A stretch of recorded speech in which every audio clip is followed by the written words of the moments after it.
ഇന്നാണെന്നുണ്ടെങ്കിൽ ഉണ്ടല്ലോ വർക്ക് കഴിഞ്ഞ് വന്നപ്പോൾ തൊട്ടേ എനിക്ക് ഭയങ്കര തലവേദനയും പനിയും ജലദോഷവും കാര്യങ്ങളൊക്കെ ഉണ്ടായിരുന്നു കേട്ടോ. അതുകൊണ്ട് തന്നെ വന്നപ്പോൾ ഉള്ള വീഡിയോസും കാര്യങ്ങളൊന്നും ഞാൻ എടുത്തിട്ടുണ്ടായിരുന്നില്ല. വൈകുന്നേരം ആയപ്പോൾ ചെറുതായിട്ടൊന്ന് ഓക്കെ ആയിട്ടുണ്ടായിരുന്നു. അപ്പോൾ വേഗം തന്നെ അടിച്ചു വാരി തുടക്കാമെന്ന് വിചാരിച്ചിട്ടുണ്ടായിരുന്നു. ഇതെൻ്റെ ജീവിതത്തിൽ ഒരു ഭാഗമാണ് കേട്ടോ. എനിക്ക് എത്ര വയ്യെങ്കിലും ഞാൻ അടിച്ചു വാരാനും അതുപോലെ തന്നെ തുടക്കാനൊക്കെ ആയിട്ട് ശ്രമിക്കാറുണ്ട്. വീട് നല്ല നീറ്റായിട്ട് കിടക്കണം, അതാണ് എൻ്റെ ഒരു പോളിസി. അപ്പോൾ ഞാൻ അടുക്കളയൊക്കെ നല്ലോണം നീറ്റാക്കിയിട്ടതിന് ശേഷം നേരെ അടിച്ചു വാരി തുടച്ചിട്ടുണ്ട്. പിന്നെ കുറച്ച് ബീഫ് കറീൻ്റെ ബീഫ് ഇരിപ്പുണ്ടായിരുന്നില്ല. ബീഫ് കറിയിലുള്ള ബീഫ് ഞാൻ വേഗം എടുത്ത് പൊരിച്ചിട്ടുണ്ടായിരുന്നു. ഇക്കാക്ക് ഭയങ്കര ഇഷ്ടമുണ്ട് ഇങ്ങനെ കഴിക്കാൻ വേണ്ടിയിട്ട്.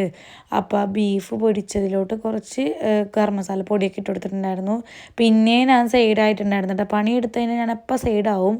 കുറച്ച് നേരം കഴിഞ്ഞപ്പോഴത്തേക്കും ഉമ്മയും വാപ്പയും കൂടി വന്നിട്ടുണ്ടായിരുന്നില്ല. എനിക്ക് പനിയാണെന്ന് പറഞ്ഞപ്പോഴത്തേക്കും അവർ വന്നിട്ടുണ്ടായിരുന്നു. പിന്നെ ഐനൂസിന് ഇതാ കേക്കും കാര്യങ്ങളൊക്കെ ആയിട്ടാണ് വന്നിട്ടുണ്ടായിരുന്നത്.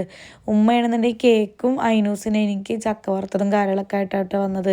ചക്ക വറുത്തതല്ല, ചക്കപ്പൊരിയായിട്ടാണ് വന്നത്. അങ്ങനെ ചക്കപ്പൊരിയും കാര്യങ്ങളൊക്കെ വാപ്പിരുന്ന് കഴിക്കുന്നുണ്ട്. എനിക്കാണെന്നുണ്ടെങ്കിൽ ഒന്നിനൊരു മൂഡില്ല കേട്ടോ കഴിക്കാൻ വേണ്ടിയിട്ടാണ്. ഒന്നിനൊരു ഉഷാറില്ലാത്ത പോലെയായിരുന്നു. പിന്നെ ഐനൂസിന് കേക്ക് മാത്രം ഞാൻ എടുത്ത് കൊടുത്തിട്ടുണ്ടായിരുന്നു. വാപ്പ ഇരുന്ന് ചക്കപ്പൊരി ഇരുന്ന് കഴിക്കുന്നുണ്ട് കേട്ടോ. നല്ല ചൂട് ചക്കപ്പൊരിയായിരുന്നു. എനിക്കെന്തോ ഭയങ്കര ഇഷ്ടമുള്ളൊരു ഐറ്റമാണ്, പക്ഷെ എനിക്കെന്തോ കഴിക്കാൻ പറ്റുന്നുണ്ടായിരുന്നില്ല കേട്ടോ. പിന്നെ ഞാനൊരു കഷ്ണം കേക്ക് എടുത്ത് കഴിച്ചിട്ടുണ്ടായിരുന്നു. എല്ലാവർക്കും കൂടെ കണക്കാക്കിയിട്ടുള്ള കേക്ക് വാപ്പ കൊണ്ടുവന്നിട്ടുണ്ടായിരുന്നേ. അങ്ങനെ ഒരു കഷ്ണം കേക്ക് ഞാൻ കഴിച്ച് പിന്നെ ബാക്കി ഉമ്മാക്ക് കൊടുത്തിട്ടുണ്ടായിരുന്നു. വാപ്പാക്ക് വേണ്ടാന്ന് പറഞ്ഞിട്ടുണ്ടായിരുന്നു കേട്ടോ. വരുന്ന വഴിക്ക് എനിക്ക് മെഡിസിനും കാര്യങ്ങളൊക്കെ ആയിട്ടാണ് വന്നിട്ടുണ്ടായിരുന്നത്. കുറച്ച് നേരം കഴിയുമ്പോൾ നല്ല മഴയായിരുന്നു. മഴ എന്ന് പറഞ്ഞാൽ നല്ല അടിപൊളി മഴയായിരുന്നു കേട്ടോ. ഈ മഴയത്ത് ചക്കപ്പൊരിയൊക്കെ കിട്ടിക്കാൻ ആസ്വദിച്ച് കഴിക്കേണ്ടതാണ്, പക്ഷെ എനിക്ക് പറ്റിയില്ല കേട്ടോ.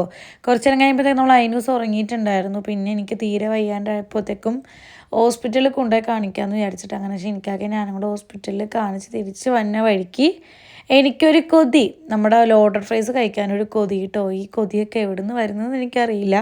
പനി ആയതുകൊണ്ടായിരിക്കാം കുറച്ച് ഓക്കെ ആയിട്ടുണ്ടായിരുന്നില്ല. മെഡിസിനും കാര്യങ്ങളൊക്കെ കഴിച്ചപ്പോഴത്തേക്ക് കുറച്ച് ഓക്കെ ആയിട്ടുണ്ടായിരുന്നു. അങ്ങനെ ആ ഒരു കൊതി കൊണ്ട് ഞാൻ എന്താ ലോഡഡ് ഫ്രൈസ് കഴിക്കാൻ വേണ്ടിയിട്ട് കയറിയത് കേട്ടോ. സാധനം അടിപൊളിയായിരുന്നു. നല്ല മസാലയൊക്കെ എനിക്ക് ഭയങ്കര ഇഷ്ടമായിട്ടുണ്ടായിരുന്നു. നല്ലോണം ഒക്കെ ആസ്വദിച്ച് കഴിച്ചിട്ടുണ്ടായിരുന്നു. അങ്ങനെ നമ്മുടെ ഐനൂസിനും ഇഷ്ടമുള്ള ഒരു ഐറ്റം കേട്ടോ. അപ്പോൾ അങ്ങനെ ഒരെണ്ണം മാത്രം നമ്മൾ വാങ്ങിച്ചിട്ടുണ്ടായിരുന്നുള്ളൂ. ലോഡഡ് ഫ്രൈസ് പലയിടത്തുനിന്നും പല ടേസ്റ്റ് ആണല്ലോ. അപ്പോൾ ഇവിടുത്തെ എങ്ങനെ ഉണ്ടാവും എന്ന് എനിക്കറിയില്ല. അപ്പോൾ ലോഡഡ് ഫ്രൈസ് വന്നിട്ടുണ്ടായിരുന്നു. സാധനം അടിപൊളിയായിരുന്നു. ഞാനും ഐനൂസ് ഷിനിക്കായും കൂടി നല്ല ആസ്വദിച്ചിരുന്ന് കഴിച്ചിട്ടുണ്ടായിരുന്നു. അപ്പോൾ അത്രയുള്ള നമ്മളെ കുഞ്ഞൊരു ഇഷ്ടപ്പെട്ട ലൈക്ക് ചെയ്യുക, സബ്സ്ക്രൈബ് ചെയ്തിട്ടുണ്ട്. ബൈ. പിന്നെ ലൈമും